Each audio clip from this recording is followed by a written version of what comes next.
Hello,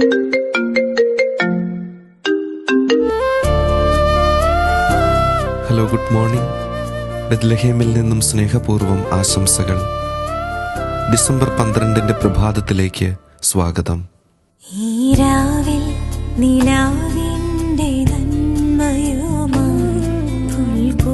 പുൽത്തൊഴുത്തൊരു പ്രതീകമാണ്. അവിടെ അടഞ്ഞുകിടക്കുന്ന വാതിലുകളില്ല.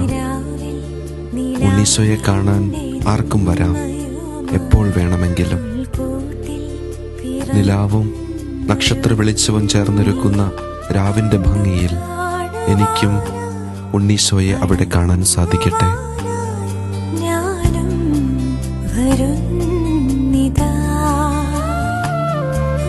December 12 എല്ലാവിധ മംഗളങ്ങളും പ്രാർത്ഥനകളും.